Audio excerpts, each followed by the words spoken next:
इसमें बहुत लोग थे क्योंकि कपड़े की दुकानें हैं, पुलिस चौकी भी जला दी गई थी उस समय, जैसा न्यूज़ में। क्योंकि हम लोग जब आए थे कर्फ्यू खुलने के बाद तो सब कुछ जला ही हुआ था ऑलमोस्ट। बरेली में इस वक्त कुमार टॉकीज के सामने हम खड़े हैं। कुमार टॉकीज में इस वक्त फिल्म लगी है खलनायक, लेकिन बरेली में 2010 में दंगे हुए थे जिसमें कोर्ट ने खलनायक तौकीर रजा को ठहराया है, जिसमें कहा है कि वो ही मास्टरमाइंड थे और अब उन्हें गिरफ्तार करने के लिए यहाँ पर कहा गया है। ये वो जगह जिसके बारे में बात की जाती है। ये कहा गया था कि जो जुलूस है वो जुलूस निकल के यहाँ पर आया था, फिर यहाँ पर भीड़ अचानक बहुत ज़्यादा बढ़ गई और फिर यहीं पर तौकीर रजा ने विवादित बयान दिया था। जब विवादित बयान दिया तो उसके बाद माहौल भड़क गया और माहौल ऐसा भड़का कि इस रास्ते से अगर आप थोड़ा आगे जाएंगे तो 2010 में कई दुकानों को आग के हवाले कर दिया था। करीबन बताया जा रहा है कि 20 दुकानें हैं जिन 20 दुकानों को आग के हवाले कर दिया था। सबसे बड़ी बात तौकीर रजा, जिनके बारे में ये कहा जाता है जो कुछ दिनों पहले खुद गिरफ्तारी देने की बात कर रहे थे, लेकिन अब जब गिरफ्तार करने के लिए पुलिस उनको ढूंढ रही है तो वो कहाँ हैं ये उनके गनर को भी नहीं मालूम। गनर को भी गच्चा देकर तौकीर रजा इस वक्त फरार हैं, लेकिन कब कोर्ट के सामने हाजिर होंगे ये एक अपने आप में बड़ा सवाल है। कुछ बुजुर्ग लोग, कुछ प्रबुद्ध लोग हैं। चाचा क्या नाम है आपका? क्या नाम है चाचा आपका? मोहम्मद ताज। मोहम्मद ताज। चाचा कब से आप ये लगा रहे हैं यहाँ पर? कितने साल हो गए? वैसे तो साहब हम तो बचपन से ही लगा रहे हैं। बचपन से लगा रहे हैं? चल फिर के बेचते हैं। अच्छा, मतलब बहुत लंबा वक्त हो गया आपको। अच्छा ये बताइए कि 2010 का आपको वक्त याद है कुछ? 2010 में जब बताया गया था कि यहाँ पर हिंसा हुई थी, कई दुकानों को आग के हवाले कर दिया था, कुछ याद है आपको? नहीं, हमें नहीं। तौकीर रजा साहब को जानते हैं? हाँ। तौकीर रजा साहब को पुलिस पकड़ने के लिए दिल्ली या जगह जगह जा रही है, उनके बारे में कोई जानकारी है कि आजकल वो पुलिस के सामने नहीं आ रहे हैं? ना, हमें नहीं मालूम इसके बारे में। अच्छा, हमें तो भाई अपना अनपढ़ आदमी अपने सिर्फ रोजी रोटी कमाना। तौकीर साहब को आप जानते हैं ना? जानते हैं, ही के हैं, नाम अच्छा, आप जानते हैं? नहीं, वो तो सभी जानते हैं, कौन नहीं जानता उन्हें। बच्चा बरेली का जानता। तो यहाँ जो कुछ हो रहा है वो जाने। हक की बात हमेशा उठाते आए हैं, लेकिन अभी ये कह रहे हैं कि पुलिस उनको पकड़ने के लिए अलग अब वो जाने और पुलिस जाने, हमें क्या मतलब पड़ा? नहीं, लेकिन ये सही है गलत है, आपको क्या लगता है? हमें कुछ नहीं पता, ये तो वो नेता लोग जाने, हम क्या जाने। लेकिन 2010 का कुछ वाकया याद है आपको, क्या हुआ था यहाँ? हमें कुछ याद नहीं है। तो देखिए, बहुत प्रबुद्ध बुजुर्ग लोग हैं और कई सालों से यहाँ पर काम करते आए हैं, जीवन यापन करते आए हैं, लेकिन 2010 के वक्त को यहाँ पर याद नहीं करना चाहते। तौकीर रजा को सब जानते हैं और सभी उनके नाम से बिल्कुल वाकिफ़ भी हैं, लेकिन अब क्या परिस्थितियां यहाँ पर हैं, क्यों वो पुलिस के सामने नहीं आ रहे, पुलिस उन्हें क्यों गिरफ्तार करना चाह रही है, इस पर अभी कुछ भी कहने से यहाँ पर बचा जा रहा है। और जिस जगह से हमने आपको पहले रिपोर्ट दिखाई, राकेश टॉकीज, वहाँ से पूरा हंगामा शुरू हुआ था। भीड़ बढ़ते हुए यहाँ पर पहुँची और इस जगह को कहा जाता है कोहाड़ा पीर, और यहाँ पर कई दुकानों को आग लगा दी गई थी। उनमें से कुछ दुकानें जिनमें आग लगा दी गई थी उन पर भी हम आज बात करेंगे और उस वक्त क्या हुआ था, क्या यहाँ के लोग खुलकर इस बारे में बात करने को तैयार हैं, ये भी हम बात करेंगे। ये देखिए, ये जो आप एक दुकान इस वक्त देख रहे हैं, ये भी वो जगह है जहाँ पर उस वक्त दुकानों में जब आग लगाई गई थी तो ये दुकान भी उसके चपेट में आई थी। सर नमस्कार। सर आपका नाम? मेरा नाम अमित कपूर है। अमित जी, हम ये जानना चाह रहे थे कि 2010 में जब बरेली में दंगे हुए थे, या फिर ये कह सकते हैं कि हिंसा हुई थी, तो उस वक्त कई दुकानों को आग लगा दी थी।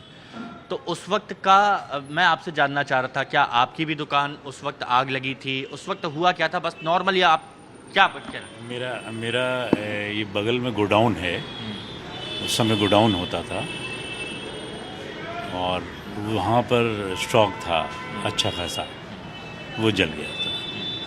हम लोग तो 2 बजे जब ये जुलूस जब भी शुरू होता है हम लोग चले जाते हैं यहाँ से, मार्केट ऑलमोस्ट बंद हो जाती है। तो हम लोग जब चले गए थे तो उसके बाद जब हम घर पहुँचे तो हमें इन्फॉर्मेशन आई कि ऐसे ऐसे आपकी दुकान जल गई, लेकिन हमको अंदर नहीं आने दिया पुलिस ने और प्रशासन ने, क्योंकि दुकान पूरी जल गई थी। वो 3-4 दिन तक जलती रही, हमको अंदर नहीं आने दिया क्योंकि कर्फ्यू लग गया था। अच्छा खासा उसमें टायर्स थे, नए टायर। आपका पूरा गोडाउन जल चुका था, एक आपका पूरा गोडाउन जला जिसमें आपने बताया कि बहुत सारा माल, क्योंकि आमतौर पर मैं यही देख रहा हूँ इतना सारा माल यहाँ पर रखा हुआ है, तो गोडाउन में तो और भी ज़्यादा माल होगा। और लगभग कितनी और दुकानें इस आग की चपेट में आई थी हिंसा की, कुछ आइडिया अगर आप? इसमें बहुत लोग थे क्योंकि कपड़े की दुकानें हैं, पुलिस चौकी भी जला दी गई थी उस समय, जैसा न्यूज़ में, क्योंकि हम लोग जब आए थे कर्फ्यू खुलने के बाद तो सब कुछ जला ही हुआ था ऑलमोस्ट। क्या आपको लगा ऐसा कि उस वक्त हालात पर काबू पाया जा सकता था या फिर नुकसान होने से बचाया जा सकता था, क्योंकि आग लगी थी उसी वक्त, अगर तुरंत अगर रिस्पॉन्स होता तो शायद नुकसान नहीं होता? बिल्कुल साहब, कमी तो पुलिस और प्रशासन की रही होगी उस समय, लेकिन 2010 के वक्त लाखों का नुकसान, या जो उस समय गवर्नमेंट थी उसकी कमी रही होगी। लेकिन लॉस जिसका होता है उसको दर्द होता है, और मैं नहीं समझता कि जो उस समय सरकार हो उसको दर्द हुआ होगा। मुझे यही बात मैं ये जानना चाह रहा था, क्योंकि उस वक्त देखिए हम जमा पूंजी करते हैं और जैसे तैसे मेहनत करके एक दुकान खड़ी करते हैं, गोडाउन माल रखते हैं, लेकिन जब पूरी आगजनी हो जाती है, मैं उस वक्त आप जो महसूस कर रहे थे, क्योंकि देखिए कहीं किसी ने कुछ बोला और उसके बाद हंगामा शुरू हो गया, लेकिन उसका खामियाजा कितने लोग भुगतते हैं, तो वो मैं एहसास जानना चाह रहा हूँ। नॉर्मल जो आदमी होता है, जिसका कोई लेना देना नहीं है, उसका नुकसान होता है, ये बड़े बड़े लोगों का नहीं होता। जो नॉर्मल लोग होते हैं, आम जनता है, मेरे से भी नीचे जो गरीब लोग हैं, उनका मेरे से ज़्यादा नुकसान हुआ होगा, उनकी रोज़ी रोटी चली गई। लेकिन हम लोग, क्योंकि हम लोग ने लोन बैंक से लिए होते हैं, व्यापारी लोन लेता है, उसका कितना नुकसान हुआ, कैसे भरपाई होगी। अच्छा, जब आम तौर पर जैसे जुलूस निकलता है, क्योंकि हर साल निकलता है, तो सारी व्यवस्था होती है, तो उस वक्त ये कहा जा सकता है कि सही व्यवस्था पुलिस प्रशासन की तरफ से नहीं की गई थी, शायद इसीलिए हुड़दंग इतना ज़्यादा बढ़ गया। साहब, मुझे तो ये सुनने में आया था अगले दिन पेपर में कि एक फायर ब्रिगेड खड़ी थी, उसमें पानी नहीं था, तो वो आग कैसे बुझाती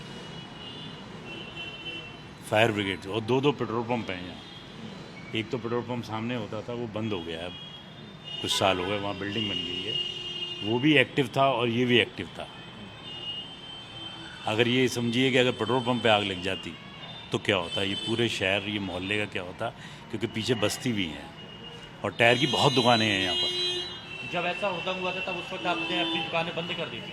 नहीं, हम लोग जब भी ये जुलूस होता है हर साल 12 फरवरी का, तो 1 बजे 2 बजे हम लोग चले जाते हैं, जब भीड़ आना शुरू हो जाती है, क्योंकि कस्टमर आता नहीं है, कोई फ़ायदा नहीं है। ऐसे ही उस दिन भी हम लोग चले गए थे, हमको एक्सपेक्टेड नहीं था, पुलिस वाले बैठे थे बाहर, लेकिन इतना नहीं था कि फोर्स नहीं थी कि जो इतनी भीड़ को, हजूम को रोक सके। मतलब पुलिस का फेलियर देखा जाएगा। अच्छा, एक चीज़ बिना नाम लिए, मैं किसी का नाम यहाँ पर नहीं ले रहा हूँ, लेकिन कुछ लोग बहुत विवादित बयानबाजी करते हैं और उस बयानबाजी की वजह से ही लोग आवेश में आकर ऐसा कुछ कर जाते हैं जो बहुत से लोगों को नुकसान झेलना पड़ता है। ऐसी बयानबाजी से बचना चाहिए। बिल्कुल बचना चाहिए, बिल्कुल बचना चाहिए।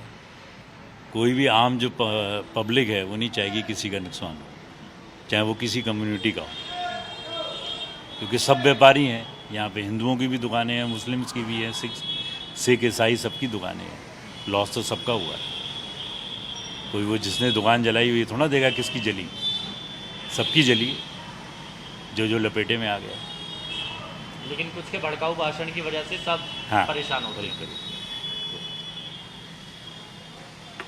तो ये देखिए, ये दर्द, तकलीफ, और सिर्फ एक इंसान की ये तकलीफ नहीं है, ये तकलीफ बहुत से लोगों की है, क्योंकि आप सोचिए कि कितना माल यहाँ पर इस वक्त भरा हुआ है, और ऐसे ही गोडाउन में जब इतना सारा माल है वो पूरा जल गया, लाखों का नुकसान वहाँ पर हुआ। कोई व्यवस्था पुलिस प्रशासन की तरफ से उस वक्त नहीं की गई थी, और सिर्फ एक नहीं, लाइन से बताया जा रहा है करीबन 20 से ज़्यादा दुकानें थी जो उस वक्त आग की चपेट में, जिनको जला दिया गया था, जिनको पूरी तरह से राख कर दिया गया था।